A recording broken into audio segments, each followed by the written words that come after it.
ప్రతి ఒక్కరికి లైఫ్లో కొన్ని డ్రీమ్స్ ఉంటాయి. అవి నెరవేరినప్పుడు ఫుల్ హ్యాపీగా ఉంటుంది కదా. అది మన వాళ్ళతో షేర్ చేసుకుంటే ఇంకా హ్యాపీ.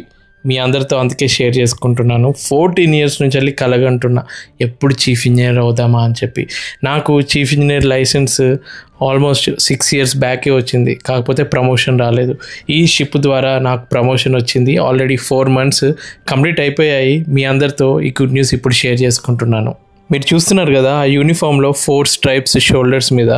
దాని వెనుక ఎంత కష్టం ఉందో కష్టపడ్డ వాళ్ళకే తెలుస్తుంది.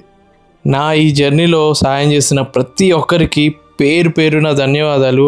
అండ్ నన్ను అవమానపరిచిన వాళ్ళకు కూడా థ్యాంక్ యూ. ఎందుకంటే మీ వల్ల ఇంకా నేను ఎదగాలని డిసైడ్ అయ్యాను. నేను ఫస్ట్ టైం షిప్ 2011లో ఎక్కాను. అప్పుడు ఫస్ట్ బర్త్డే రోజు అసలు ఎవ్వరు విష్ చేయలేదు. అసలు ఎవ్వరికి తెలియదు నా బర్త్డే అని చెప్పి. తర్వాత మా సెకండ్ ఇంజనీరు అయ్యో నీ బర్త్డే నాకు తెలీదు, తెలుసుంటే ఏదో పార్టీ ఇచ్చేటోడిని అన్నట్టు చెప్పాడు. కానీ నాకు అర్థమైంది అంటే ఎవరి గురించి పట్టించుకోరు షిప్పింగ్ ఫీల్డ్లో అని. బట్ ఈరోజు యాజ్ ఎ చీఫ్ ఇంజనీర్గా నేను అన్నాను నా బర్త్డేని అందరితోటి సెలబ్రేట్ చేసుకోవాలని ఉంది అని క్యాప్టెన్ తోటి. అంటే తను మంచిగా అరేంజ్ చేశాడనమాట. ఇట్లా కేక్ అందరినీ పిలిపించి అందరినీ యూనిఫామ్ తోటి ఫోటోషూట్ కూడా చేయించాడు. అంటే మనము స్టార్టింగ్లో ఏదైతే మిస్ అయినామో ఒక పొజిషన్కి వచ్చిన తర్వాత అవన్నీ పొందుతుంటే తెలియని ఒక హ్యాపీనెస్ ఉంటుంది కదా.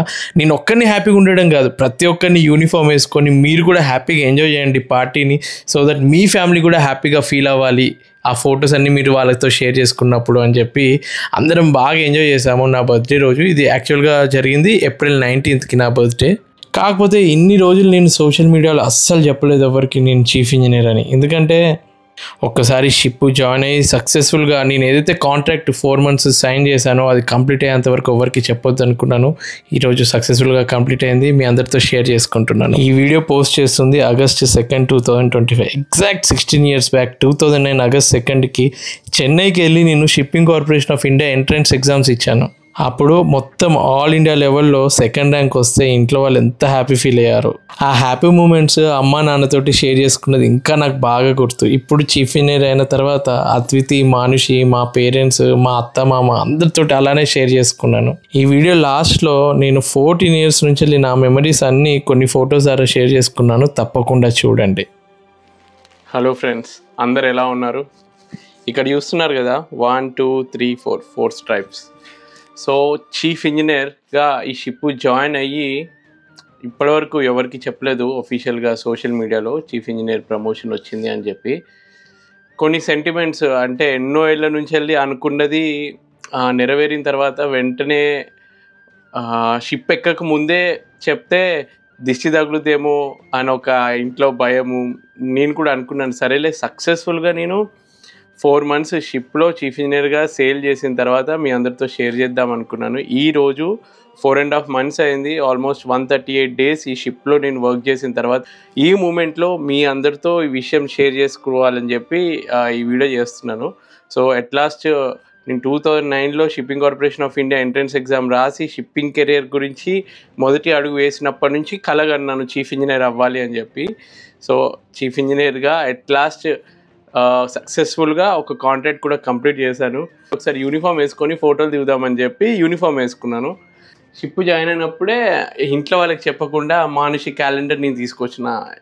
రోజు పొద్దున లేవగానే బుజ్జి తల్లిని చూడటము, లేదంటే ఏదన్నా ఈ రూమ్లో తిరుగుతున్నప్పుడు ఫోటోని చూసుకుంటూ మాట్లాడుతూ ఉంటాను. అంటే వీడియో కాల్ ఎట్లా మాట్లాడుతాను అనుకో, బట్ ఐ ఫీల్ మానుషి నాతోటే ఉన్నది ఇక్కడ అన్న ఒక ఫీల్ ఉంటుంది.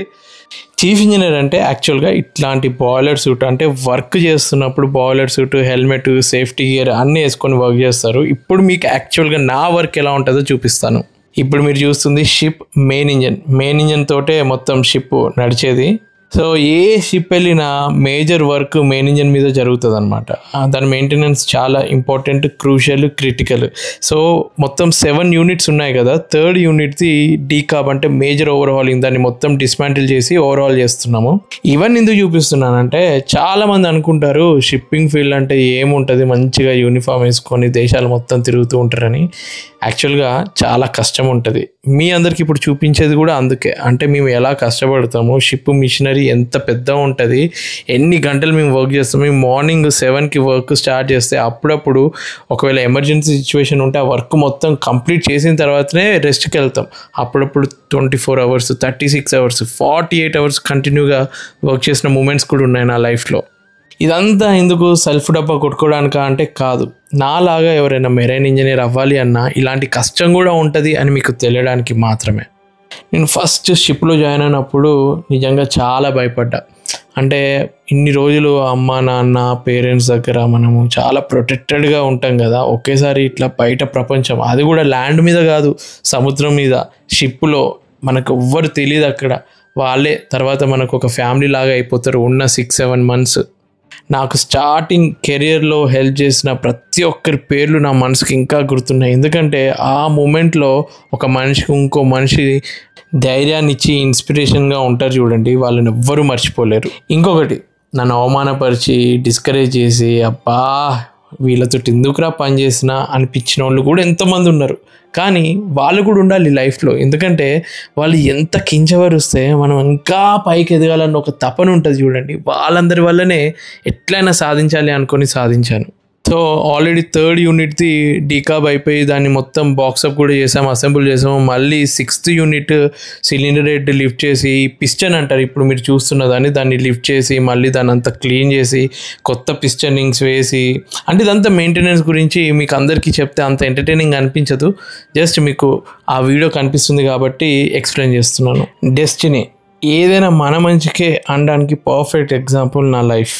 నేను ఇంజనీరింగ్ 4th yearలో ఉన్నప్పుడు మెకానికల్ ఇంజనీర్స్కి అసలు జాబ్స్ దొరకడం చాలా కష్టం. అటువంటిది మా క్యాంపస్ ప్లేస్మెంట్స్లో నాకు జాబ్ దొరికింది. ఇక ఫుల్ ఎక్సైట్ అయిపోయి మా తాతకి నానమ్మకి అందరికీ ఫోన్ చేసి చెప్పిన.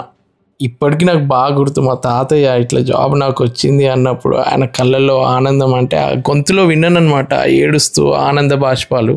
దాని తర్వాత వాళ్ళు ఏం చెప్పిల్లంటే ఇప్పుడు రిసెషన్ ఉంది, 1 year తర్వాతనే మీకు జాబ్ ఆఫర్ చేస్తాము అని. అప్పుడు నేను చెన్నైకి వెళ్ళి షిప్పింగ్ కార్పొరేషన్ ఆఫ్ ఇండియా వాళ్ళ ఎగ్జామ్ ఇచ్చాను. తర్వాత సెలెక్ట్ అయినా కొచ్చిన్ షిప్యార్డ్లో 1 year ట్రైనింగ్ అప్పుడు దిగిన ఫొటోస్ ఇవి. అసలు ఇంటికి దూరంగా 1 year కొచ్చిన్ షిప్యార్డ్లో ట్రైనింగ్ నా లైఫ్ టర్నింగ్ మూమెంట్. లైఫ్ అంటే ఏంటో మెల్లమెల్లగా అప్పుడు అర్థమైంది నాకు. ఆ టైంలో జిమ్కి కూడా వెళ్ళేవాడిని. ఫిజికల్ ఫిట్నెస్ మీద చాలా కాన్సన్ట్రేట్ చేశాం. ఎందుకంటే షిప్లో మెంటల్గానే కాదు ఫిజికల్గా చాలా ఫిట్గా ఉండాలి. సో దాని తర్వాత ఎక్కిన ఫస్ట్ షిప్ మెమరీస్ కూడా ఆల్ టైమ్ ఫేవరెట్. నార్త్ ఇండియాలో ఉన్న వాళ్ళకి ఆ షిమ్లా మనాలి మీకు స్నో అన్నది కామనే, కానీ ఇప్పటివరకు లైఫ్లో స్నో చూడండి. నేను ఫస్ట్ టైం ఒక షిప్ ఎక్కుతున్నప్పుడు యూరోప్ లాత్వియా వెన్స్పిల్కి వెళ్ళినప్పుడు -10 degreesకి అక్కడ బయట తిరిగినప్పుడు దిగిన ఫొటోస్ ఇవన్నీ గుర్తు తెచ్చుకుంటే బట్ టైం ఎంత తొందరగా గడిచిపోయింది అని అనిపిస్తుంది. అప్పుడు ఏదున్నా కానీ సోషల్ మీడియా లేదు, జస్ట్ ఫొటోస్ దిగి అమ్మ నాన్న అన్నకి షేర్ చేయడమే. షిప్ ఎక్కుతున్నప్పుడు దిగుతున్నప్పుడు ఇట్లా ఫొటోస్ దిగడము, షిప్ ఒకసారి డ్రైడాక్ వెళ్తున్నప్పుడు వర్షం పడుతున్నప్పుడు ఆ ఫోటోలో పిచ్చి చిన్నప్పటి నుంచి వెళ్ళి ఉండేది అనుకోండి. నాకు 3rd ఇంజనీర్గా ఫస్ట్ టైం ప్రమోషన్ వచ్చినప్పుడు ఇలా ఫోటో దిగాను. అక్కడ షిప్ టు షిప్ ట్రాన్స్ఫర్ అవుతుంది ఆ టైంకి. ఫస్ట్ టైం ఒక షిప్ డ్రైడాక్ అంటే మేజర్ ఓవర్హాలింగ్ చైనాలో అవుతుంది, దేశ్ సురక్ష అన్న షిప్. సో ఒక షిప్కి మొత్తం పెయింట్ వేయడము, అక్కడ మేజర్ వర్క్స్ అన్ని చూడడము, 1 month చైనాలో బయట రోజు సాయంత్రం తిరగడము, ఇలా చెప్పుకుంటూ పోతే ఎన్నో మెమరీస్. బట్ ఒక్కటి మాత్రం నిజం, లైఫ్లో ఏది జరిగినా మన మంచికే, ప్లస్ మన కష్టం ఎప్పుడు వృధా కాదు. Keep working hard, achieve your dreams. Next video తప్పకుండా చూడండి, ఎందుకంటే ఈ వీడియో మొత్తం నా వ్యూస్ తోటి నిండిపోయింది. మా ఇంట్లో వాళ్ళు నా గురించి ఏమనుకుంటారో నెక్స్ట్ వీడియోలో మీ అందరితో షేర్ చేసుకుంటాను. Thank you.